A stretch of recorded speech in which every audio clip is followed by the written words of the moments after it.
At the mere mention of Ireland, especially if you've never been, your mind's eye probably goes straight to an emerald isle, all grassy rolling hills and shamrock-blanketed valleys. And that's a beautiful picture, to be sure. Also, a pretty accurate start to what you'll find there in real life. Here to fill in the blanks, in delicious and sometimes dramatic detail, are two guests who've really been getting to know and love Ireland. AAA's own Debbie Haas and Chris Wommer. Debbie is Vice President of Travel for AAA The Auto Club Group, and Chris is a Travel Product Manager for AAA The Auto Club Group. Debbie and Chris, welcome to Well Traveled with AAA. Thank you, Abby. It's great to be with you. Yes, thanks, Abby. I'd love to start at the beginning, in a pretty literal way. I'm hoping you can share some experiences of being welcomed into Irish life. Pubs, in particular, are such an integral part of the local communities. Debbie, maybe you could give us a sense of being welcomed into a village pub. Sure, Abby. So we had the opportunity to visit a family-run pub that not only had a pub in it, but it had an opportunity to participate in music and to learn hurling, which is a local tradition. Uh-huh. And so what we did is, and it was such a warm, inviting experience. We went in and we, first of all, were taught how to pull a pint of Guinness and to kind of sit back and enjoy the conversation as they taught us about what hurling is. And if you can imagine something that looks like a cross between lacrosse and field hockey, it is an amateur sport that is a lot of fun to play. And we got to go outside and actually play it. And you have a stick that's kind of like a field hockey stick, and you have a ball that you get to try to hit around. And it was super fun, and it surely was the local tradition. And then after that, we came back in. They played a lot of music. They got us all involved, playing musical instruments of our own. And it didn't matter if we had no musical skill, which I can attest to not having any musical skill. But I was given a box to sit on and to play the drums on. And that was a lot of fun. And one of our traveling companions was given a teapot to play with the metal lid actually making the music. But it was really focused on feeling that warmth of Ireland and how much conviviality and music is a part of their culture. Chris, let's move on to a different kind of welcome. Could you share what it might be like to be greeted in grand style at an Irish castle? Oh, yes. You're bringing back very fond memories of our welcome to Ashford Castle when we were able to stay there. You come around the bend at the gates of the castle, and they greet you with a bagpiper, and he will walk in through the walkway with you to the lobby of the castle. And they also have 2 Irish wolfhounds on site, as most castles do have resident dogs, I found. And the Irish wolfhounds became my buddies for my stay at Ashford. I will say that. And they welcome you with warm kisses and gentle nibbles, I'll put it that way, as dogs do. So it added a very welcoming tone to the welcome. I'm a dog lover, so it hit my heart right away. And is it true that you can just join those hounds on their morning walk? And if so, what is that like? Yeah, you can. Every morning, the watchman over the dogs does take the dogs for a walk around the castle grounds. So you're welcome as a guest of the castle to join him on this walk.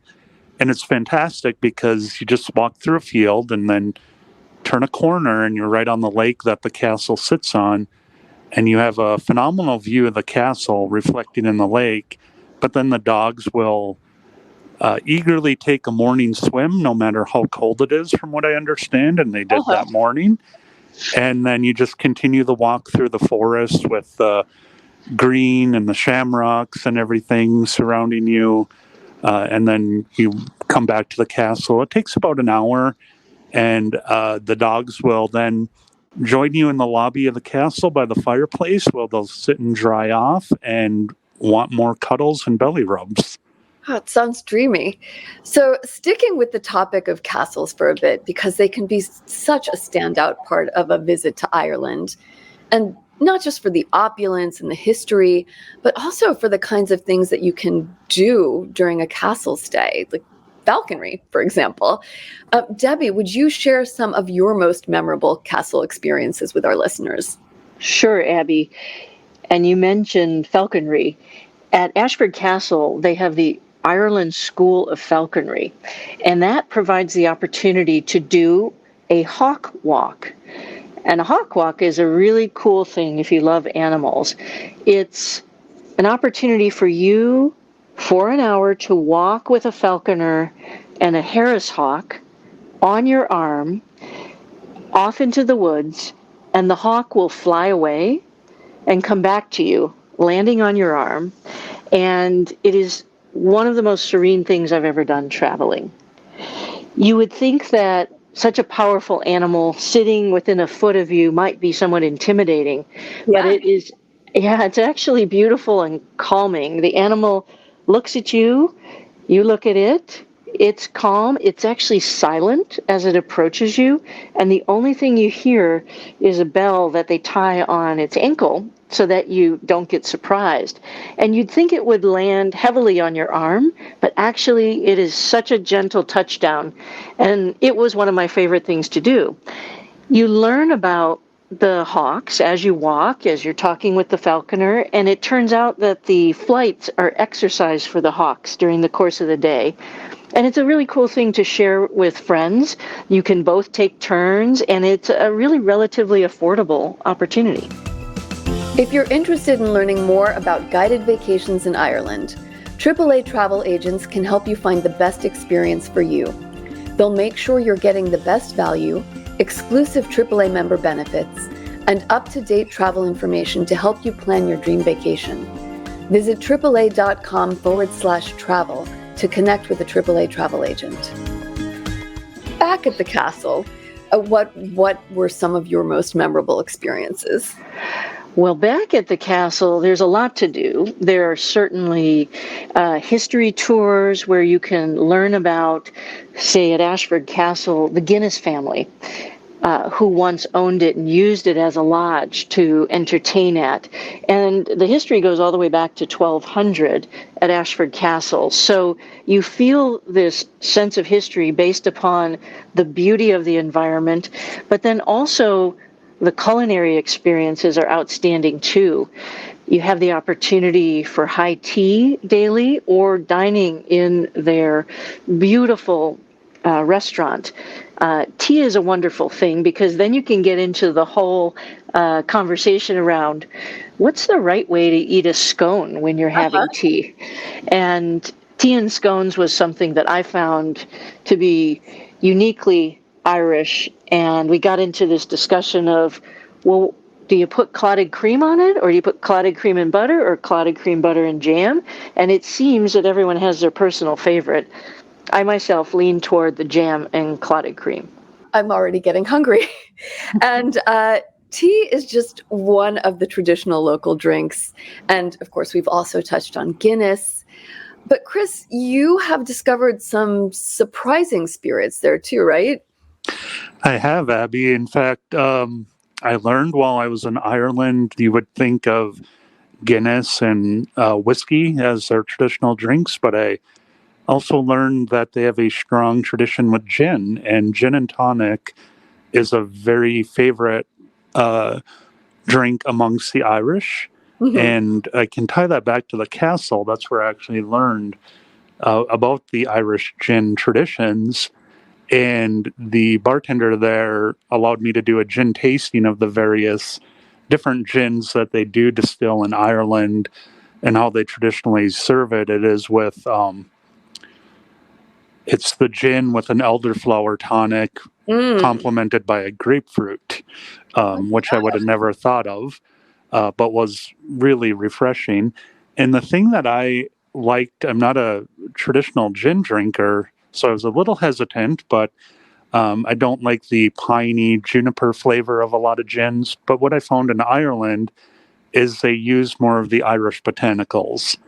to distill the gin. So you get a more floral flavor, I should say, with the gin, and it's quite refreshing, actually. I bet. Well, speaking of surprises on the food and beverage scene, I know a lot of people probably still associate Irish cuisine with, well, potatoes. But Debbie, maybe you could share some of the most delicious specialties you've encountered outside that more stereotypical idea of Irish food. Sure, Abby. Well, three come to mind. We had the opportunity to experience seaweed tasting, Uh-huh. locally grown oysters, Mm-hmm. and then traditionally smoked salmon. And all were really wonderful. The seaweed tasting was a part of an overall walk on the shoreline that educated us about the importance of seaweed in the oceans. And they were described to us as the lungs of the ocean because of the great way that they really bring life and nutrition to not only the sea creatures, but to the people, and also as a source of oxygen. Mm-hmm. And we tasted 5 different types of seaweed, and it turns out that through generations, seaweed has been a really important source of fertilizer in Ireland, as well as a source of nutrition during the times when there really wasn't something else to eat that would be as nutritious. Mm-hmm. So that was a lot of fun. We also had the opportunity to go to the Connemara Oyster Company, and its location is near the Connemara National Park, and these are award-winning oysters, and they are grown using sustainable practices. And you have the opportunity to learn about how oysters grow in this bay that is refreshed from the Atlantic Ocean on a regular basis, and how they have to take steps to make sure that the oysters all are shaken up and oriented, because if you don't do that, the oyster will turn to face the current as it's growing, and you'll end up with L-shaped oysters, which are not marketable. Okay. Yeah, so I've never had an L-shaped oyster, and I don't think we're going to find one at a restaurant anytime soon, but they go out of their way to have these fabulous fresh oysters that are grown in this very pure water. And this is another example of a provider that we visited who brings local jobs into communities that allows them to really sustain themselves and preserve their rural spaces. Mm-hmm. And then the third type was salmon. And of course, with the Atlantic Ocean, there is wonderfully sourced salmon available. And the Burn Smokehouse uses sustainable sourcing techniques and smoking techniques. For example, they even, for their source of wood, for the smoking, they use wood shavings that are the leftovers from a local furniture company. And you go in and you have the opportunity to discuss how the smoking is done, what are the practices they use, and then you get to taste both hot smoked salmon, which is a tradition from Scandinavia, and cold smoked salmon, which is the Irish tradition, and see what you like best. And so all of these together really were a palate-pleasing time in Ireland. I bet. And as beautiful as the waters are where those oysters are cultivated, and the areas where you got to taste the salmon, once you get into the wilds of coastal Ireland, the gorgeousness really kind of goes off the charts. I'm talking about the Cliffs of Moher, the Giant's Causeway. Chris, do you want to share some of your impressions of Ireland's coastal beauty? Hopefully, I can do it justice in words, because I have a lot of images in my mind. The wild Atlantic coast, as they refer to it in Ireland, runs from the Cliffs of Moher all the way up into Northern Ireland, including the Giant's Causeway. So it's sheer beauty. That's all I can say. The cliffs are just gorgeous. There's always a ever-present mist, I think, coming off the ocean because, when you look further west from there, it's open water to America. So the winds and the waves are impressive crashing up against the cliffs. And when we were there, we were fortunate to see a small population of puffins in the side of the cliffs, and at the top you just have the lush green landscape of Ireland. And like I said, as you go up the coast, it shifts a little bit. There's constant changes in the beauty. There's beaches and what have you, and that leads all the way up to the Giant's Causeway in Northern Ireland, which are lava creations, I should say, coming up from the earth in this almost perfect symmetry of shape that just, it looks like it was almost chiseled, but it's natural. It's amazing.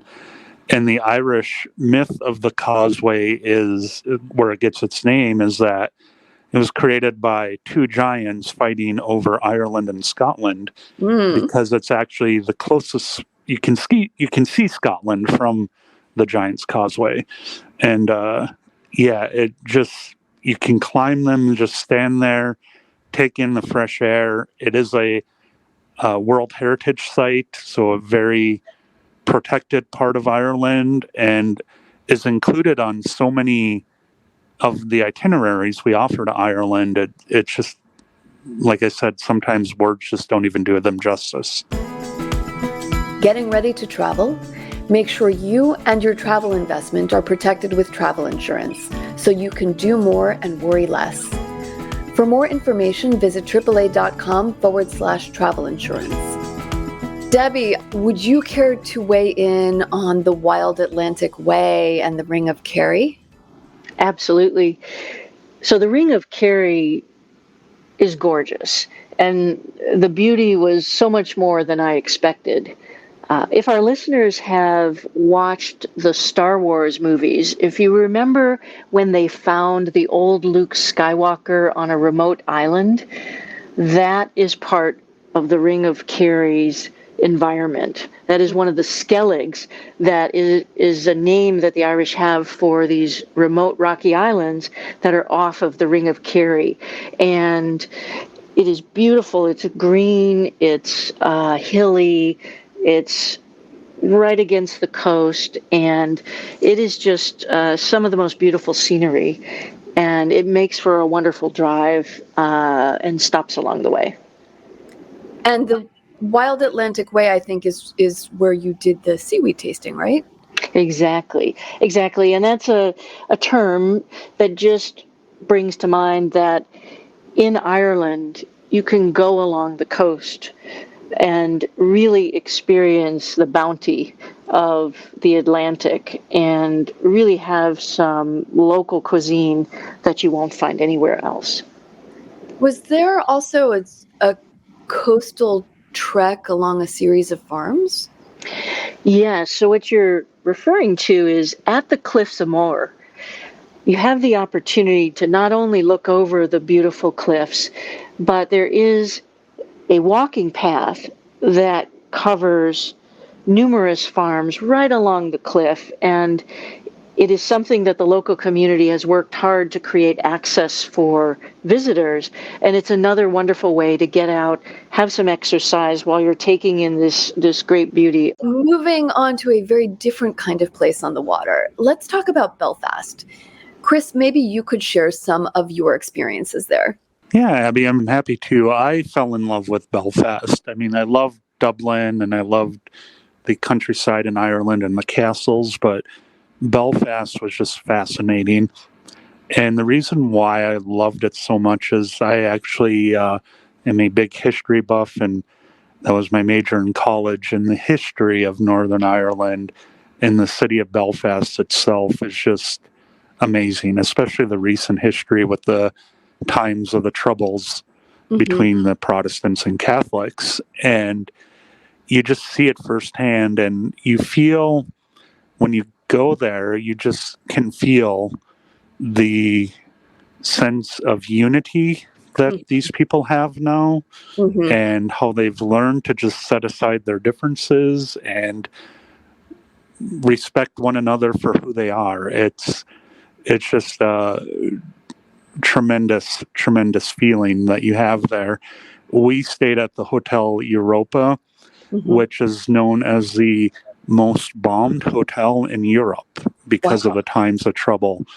And again, it's just become this beautiful hotel in the center of Belfast that you can experience, and of course is no longer bombed. But the artwork and everything at the hotel reflect the times of the troubles and the unity of the people.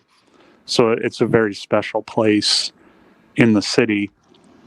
And you can go along the wall that once separated the Catholics from the Protestants. It's still there. They've left it up as a memory, almost like the Berlin Wall, but much smaller in scale. But it's still there, and you can walk along it and write messages of peace and everything, and read all the messages that people leave.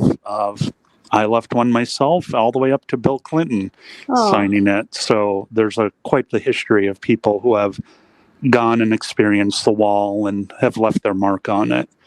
So it's a wonderful place. Isn't there also a pretty interesting place to eat there?